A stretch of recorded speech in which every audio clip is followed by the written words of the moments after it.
Olá, boa noite, seja bem-vindo ao novo canal, seja bem-vindo a mais um programa Tempo de Saúde, que temos como sempre na nossa companhia, Dr. Dinis Carmo. Boa noite, doutor.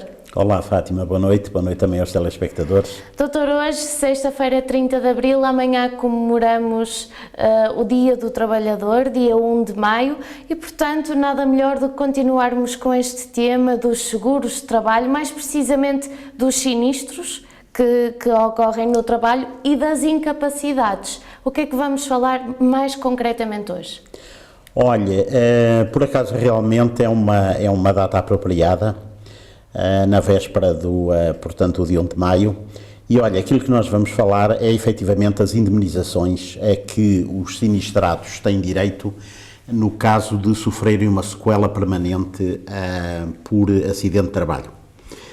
E eu acho que vale muito a pena falarmos neste assunto porque isto também é um assunto que é motivo para muita insatisfação, para muita querela, digamos, para, enfim, muitas desavenças entre os segurados e as seguradoras.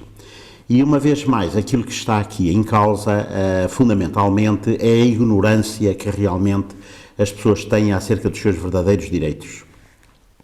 Porque praticamente toda a gente sabe que, como eu digo, se tiver uma sequela resultante de um acidente de trabalho, tem direito a uma indemnização. Agora, aquilo que quase ninguém sabe é como é que estas coisas funcionam, ou seja, como é que essa indemnização é atribuída. Qual é o procedimento para se avaliar o sinistro, a situação em que fica o trabalhador e daí adjacente a indemnização? Exatamente. Pronto, é que, contrariamente àquilo que muita gente pensa ou parece pensar, isto não tem a ver, digamos, com a cara da pessoa, com o sofrimento que ela teve, com a simpatia do médico, com a maior ou menor, digamos, abertura da companhia de seguradoras. Quer dizer, não é assim que as coisas funcionam. Acontece que as incapacidades que são atribuídas aos sinistrados fazem parte de uma tabela que eu trouxe aqui comigo, a Tabela Nacional de Acidentes de Trabalho e de Avaliação de Incapacidades Permanentes em Direito Civil, e que regula por decreto-lei quais são exatamente os valores das indemnizações que são devidas aos funcionários, dependendo da situação, digamos, de que eles sofrem. E repare que eu logo aqui quero chamar a atenção para um pormenor, é que, como os telespectadores vão poder ver no diapositivo que vamos projetar, esta tabela fala em acidentes de trabalho e incapacidades permanentes em direito civil. Ou seja, uma coisa são os acidentes de trabalho e outras são aquelas que resultam do direito civil, como seja, por exemplo, o ramo automóvel. Doutor, nesta tabela estamos a falar mais concretamente do direito civil, mas há também aqui uma diferença que é necessário relevar, que é a diferença entre o direito laboral e o direito civil, que são coisas diferentes. Qual é a diferença entre elas? Olha, no fundo, quer dizer, os próprios termos são descritivos.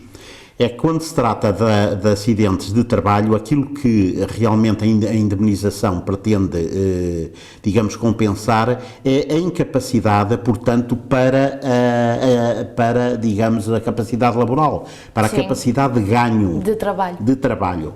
Enquanto que se for realmente uma responsabilidade civil, ele, digamos, é mais abrangente e cobra a incapacidade para todos os atos e gestos recorrentes, portanto, do dia-a-dia. Portanto, tem uma componente mais abrangente. É evidente que ele, ao cobrir, digamos, a incapacidade para os atos do dia-a-dia, acaba também reflexamente ou suplementarmente por também compreender, digamos, a incapacidade que pode resultar na atividade profissional da pessoa.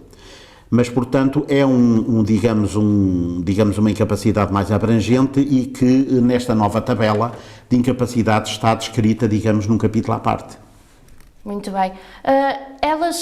Estes dois direitos têm que estar obrigatoriamente juntos, ou poderá haver uma tabela para o direito laboral, uma tabela para o direito civil? Não, pelo contrário. Ela, como você, aliás, começou por dizer muito bem, elas estão neste momento perfeitamente separadas. Efetivamente havia essa distinção no passado, portanto nas tabelas mais antigas, e muitas vezes era utilizada a Tabela Nacional de Acidentes de Trabalho para fazer avaliações de direito civil, mas neste momento elas são duas tabelas independentes e a única coisa que, digamos, que têm em comum é estarem inseridas aqui no mesmo livro. Mas este livro tem 2 capítulos, ou 2 partes, uma respeitante aos acidentes de trabalho e outra respeitante às incapacidades permanentes em direito civil.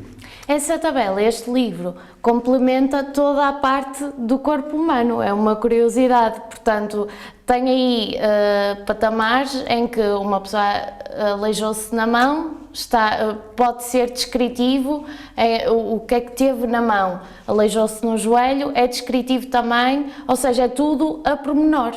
Sim, isto é tudo ao pormenor, ou praticamente as situações todas que são possíveis de acontecer, não só inclusivamente porque você falou na mão, no pé, portanto no joelho, portanto isso no fundo é, digamos, a parte musculoesquelética, mas desde a parte psicológica até inclusivamente a todos os outros aparelhos, o aparelho respiratório, o aparelho digestivo, enfim, todas as áreas do corpo humano estão aqui contempladas. Isto realmente é um trabalho com algum jeito, que realmente é de se tirar o chapéu a quem realmente o fez, porque evidentemente que isto é uma obra monumental, isto não é uma coisa realmente muito simples, conseguir compilar todas as patologias e depois ser capaz de atribuir a cada uma delas uma incapacidade específica. Portanto, é uma tabela, na sua opinião, completa e que faz jus àquilo que são as necessidades para esta área?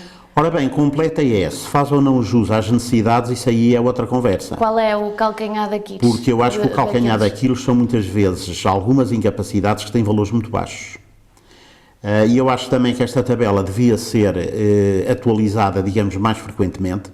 Eu posso lhe dizer que a tabela anterior era de 1997, salvo erro, esta é de 2007, portanto, repare bem, aliás, ela está aqui assinada por 2 pessoas. Sócrates. Exatamente, o Pinto Sousa, que era na altura Primeiro-Ministro, e pelo Aníbal Cavaco Silva, e portanto são tabelas que deviam ser atualizadas, digamos, mais frequentemente, no meu entender, e há realmente aqui algumas parcelas que a incapacidade que atribuem é efetivamente muito pequena. Muito bem, doutor. Sobre os sinistros de trabalho e as incapacidades adjacentes a um destes sinistros, o que é que nos traz mais para além desta tabela? Ou há aqui mais algum aspecto desta tabela a evidenciar? Não, não é só a questão da tabela, depois é o uso que se faz dela. Porque no fundo aquilo que eu queria era deixar claro às pessoas como é que realmente a tabela funciona, porque as pessoas não têm de uma maneira geral conhecimento e acham que porque tiveram um acidente de trabalho, porque sofreram muito, porque tiveram muitos problemas na sua vida, e muitas vezes, às vezes têm, porque repara, muitas vezes estas coisas têm danos colaterais. Não é só a questão do acidente de trabalho e do facto da pessoa durante 2 ou 3 meses não poder sair à rua, que sabe que muitas vezes isto tem outras implicações. Toda a envolvência social, familiar, muitas vezes dá origem a divórcios, porque realmente o homem está mais tempo em casa e já não se consegue aturar um ao outro. Isso, aliás, é um problema que se tem agudizado muito com esta história do Covid. Às vezes são pessoas que têm situações dramáticas de filhos que estão a estudar fora de casa e que têm de interromper os estudos, porque devido à quebra de rendimento do trabalho, quer dizer, a família, o agregado familiar não tem dinheiro para continuar a sustentar, digamos, a suprir as despesas dos jovens fora de casa. Evidentemente que tudo isso acaba por ser consequência do acidente de trabalho, mas infelizmente nada disso está, digamos, englobado, digamos, na indemnização a que a pessoa eventualmente poderá ter direito, nem ao subsídio mensal a que também a pessoa poderá ter direito. De maneira que, como é que isto se processa? Repara, como eu digo, os médicos têm de se basear nesta tabela. E o que é que diz a tabela? Vamos aqui a um caso concreto.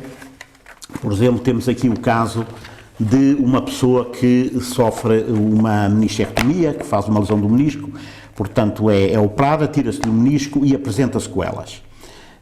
E se nós formos aqui à tabela, verificamos que essas sequelas são classificadas em ligeiras, moderadas ou graves, e conforme elas são classificadas em mais ou menos gravidade, temos aqui uma indemnização que no mínimo vai de 1 a 3%, nos casos moderados 4 a 10% e nos casos graves de 11 a 20%. E repara, o que é que faz com que, o que é que está estipulado para que a lesão seja considerada moderada ou grave? Eu posso ler aqui que a lesão é considerada moderada se houver dor e uma hipotrofia muscular. O que é que isto quer dizer? Uma atrofia muscular superior a 2 cm. E é considerada grave se houver uma dor marcada e uma hipotrofia muscular superior a 4 cm. E nesse caso a pessoa terá direito a uma incapacidade que pode variar entre os 11% a 20%. Portanto, repare, nós temos aqui um fator objetivo, que no caso das graves, acabei de dizer, são 11% a 20%, portanto não são 30%, nem 40%, nem 50%, e temos 2 fatores subjetivos, que são a dor marcada e a atrofia muscular.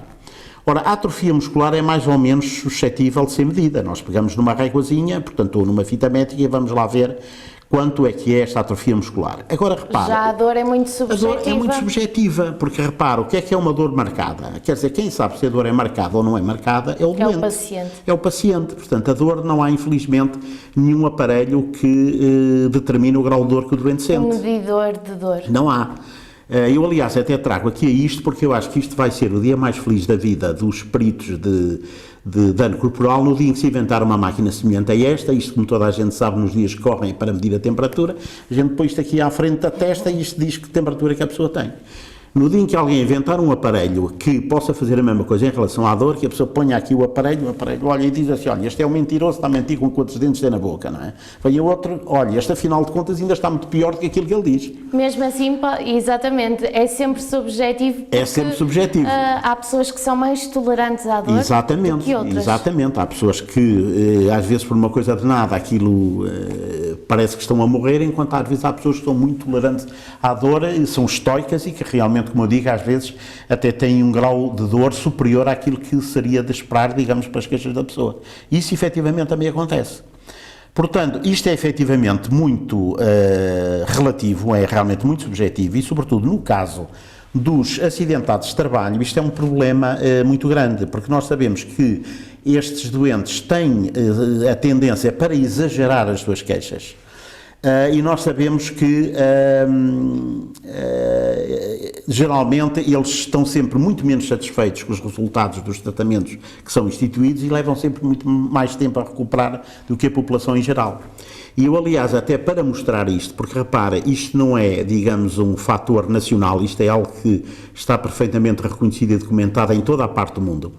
E eu até trago aqui, que também vai ser possível ver no diapositivo que se vai projetar, eu tornei a trazer um artigo que escrevi a propósito da técnica que eu inventei para o tratamento da síndrome do túnel do carpo e que nós, aliás, já aqui referimos, e se alguém tiver a paciência de o ir ler, vai ver que quando eu falo nos resultados, e nomeadamente dentro dos resultados falo da satisfação dos doentes, tenho lá um parágrafo em que digo... no conjunto de doentes que constam deste estudo, não há casos de acidentes de trabalho, que é aquilo que internacionalmente tem uma sigla muito bem conhecida, que é o WCA, que quer dizer Workmen's Compensation Act, ou seja, sinistrados. E porquê? Porque toda a gente sabe que quando se incluem nestes estudos sinistrados, os resultados são sempre piores. De maneira que é norma, quando realmente os investigadores escrevem trabalhos científicos, é uma obrigatoriedade. Informarem, não é uma obrigatoriedade, mas digamos é de bom tom, e eu acho que contribui, digamos, para o rigor do trabalho científico, claro, dizer se há efetivamente sinistrados que estão englobados ou não, portanto, no estudo. Ora bem, e depois temos aqui um problema que é o seguinte, vamos imaginar que o doente não está de acordo com a companhia seguradora, que é uma coisa frequente, a companhia de seguros quer atribuir uma determinada incapacidade e a pessoa não concorda com a incapacidade que a companhia lhe quer atribuir. Portanto, o que é que a pessoa pode fazer? A pessoa pode efetivamente fazer alguma coisa, a pessoa pode reclamar, e pode reclamar em que instância? Pode reclamar junto do Tribunal de Trabalho. E eu, nesse aspecto, também tenho uma boa notícia para dar às pessoas, é que isto, como não são megaprocessos, muito longe disso, muitos destes casos até são relativamente lineares, de uma maneira geral, o Tribunal de Trabalho dá uma resposta muito célere, muitas vezes em poucos meses ou até menos, digamos que estes casos estão resolvidos. E então, o que é que a pessoa tem de fazer para contestar o caso junto do Tribunal de Trabalho? Olha, tem de arranjar um advogado e tem de arranjar um médico que o represente, porque a maneira como isto Para funciona... assegurar a parte médica, digamos, perante o tribunal. Exatamente, porque a maneira como isto funciona é que no tribunal vão estar 3 peritos médicos. Um deles em representação da companhia de seguros, outro que é designado pelo sinistrado e um terceiro que é nomeado pelo tribunal e que funciona, digamos, como árbitro no caso dos outros 2 médicos não chegarem a acordo. Exatamente. Pronto, na maior parte dos casos isto até se passa de uma maneira bastante civilizada e aquilo que acontece, chega-se a um acordo entre, se há divergência entre aquilo que propõe a companhia e aquilo que propõe, digamos, o médico do sinistrado, habitualmente chega-se a um acordo e que é um valor intermédio entre os 2 valores extremos. Entre os 2 valores. Pronto. Agora, aquilo que eu queria chamar a atenção das pessoas é que é o seguinte, é que eu quero chamar a atenção das pessoas que previamente se certifiquem com um relativo grau de certeza se vale efetivamente a pena passar por este processo ou não. Porque um advogado requer Exatamente, dinheiro. porque isto tem custos. Exatamente. Os advogados, naturalmente, que não fazem o seu serviço de graça, o médico também para fazer o relatório de incapacidade e depois para estar presente em tribunal, isto são, às vezes, várias horas ou muitas horas que se perdem e tudo isto tem um custo. Ora, repare, o que é preciso as pessoas perceberem é o seguinte, é quando aqui na tabela diz, conforme nós vimos, tem direito a uma incapacidade de 5%. Esses 5% são relativos a quê? Ou baseados em quê? Naturalmente que no rendimento mensal da pessoa. Ora, no caso de trabalhadores por conta de outrem, isto é linear porque a pessoa tem o recibo daquilo que recebe ao fim do mês. Exato. Não é? Agora, o grande problema quando se trata de trabalhadores independentes, muitas vezes trabalhadores nas artes, que são pessoas que muitas vezes até têm uns ordenados muito jeitosos, mas que pelas razões que toda a gente percebe, declaram o ordenado mínimo. E que evidentemente que nestas situações vêem-se às vezes em situações muito complicadas, porque sabe que isto já dizia a minha avó que o diabo com a mesma manta com que tapa a cabeça destapa os pés. Tira. E, portanto, se a pessoa aquilo que declara é um ordenado mínimo, apesar de usufruir um rendimento muito superior, sobre aquilo que vai incidir é o valor da indemnização, naturalmente que é no ordenado mínimo que é declarado. O que quer dizer que muitas vezes estas pessoas, no caso de sofrerem acidentes complicados, podem se ver de um momento para o outro em situações efetivamente dramáticas. E não há aqui muito a fazer. Porque é evidente que se a pessoa vai reclamar e nessa altura é que vai dizer não, eu declaro o ordenado mínimo, mas ganho muito mais. Basicamente está-se a atirar ao fogo. Exatamente, exatamente. De maneira que é preciso muito cuidado quando se fazem estas afirmações, saber quem é que as está a ouvir, porque a pessoa, como diz o nosso povo muito bem, estas pessoas arriscam-se a querer ir buscar lenha e a saírem tosquiados. De maneira que aquilo que eu aconselhava às pessoas, antes de encetarem este processo, elas há algo que podem fazer. E o que podem fazer é o seguinte, é dirigirem-se ou à medicina legal, ou então irem a um consultório e pedirem uma avaliação por um médica de alguém que esteja, digamos, por dentro destes assuntos. As diferenças é que a medicina legal é gratuita, é algo a que as pessoas têm direito e, naturalmente, que, de uma maneira geral, a opinião que lhes é dada, portanto, é independente e é isenta, porque o médico da medicina legal não tem, efetivamente, qualquer tipo de interesse, quer dizer, neste assunto, quer dizer, nem a favor do sinistrado, nem a favor da companhia de seguros. E depois é confiarem na opinião que lhes é dada. E porquê?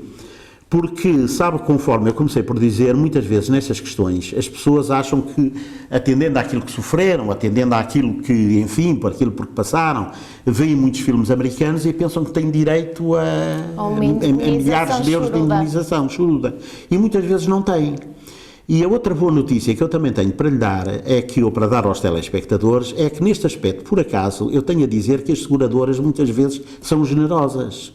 Sabe que eu não é a primeira, nem a segunda, nem a terceira vez que me acontece o sinistrado aparecer-me no consultório, eu avaliar a incapacidade, ir consultar a tabela e verificar que, por exemplo, a companhia de seguros está-lhe a atribuir uma incapacidade de 10%, quando se calhar se fosse eu, dava-lhe 5 ou 6. E, portanto, muitas vezes o conselho, obviamente, que eu tenho de dar às pessoas é que realmente aceitem aquilo que a companhia lhes quer dar, porque, efetivamente, aquilo que a companhia está a oferecer é, efetivamente, uma verba razoável, como eu digo muitas vezes, até superior àquela que seria de atribuir, o que quer dizer que se a pessoa vai para tribunal e se entra em litígio, uma vez mais a pessoa arrisca-se a chegar lá com 10, a sair de lá com 6 ou com 7 ou com 5. Portanto, o importante aqui é recolher, se calhar, o máximo é ter a cabeça fria, não reagir dados, emocionalmente, de opiniões. Recolher uma opinião avalizada e, como eu digo, saber aceitar essa opinião. Lá está, falamos disto também noutros programas, desta balança entre o trabalhador e as seguradoras, que é sempre um bocado complicada de gerir, não é? É, sem dúvida nenhuma. Sem Doutor, dúvida nenhuma. Terminamos por aqui mais um programa. Muito obrigada. Olha, um bom feriado. Igualmente, um feliz e dia até à do próxima. Trabalhador. Quanto a si é também o que lhe desejo, um feliz dia do Trabalhador, um bom fim de semana e continuo sempre desse lado a acompanhar o que acontece de melhor na região.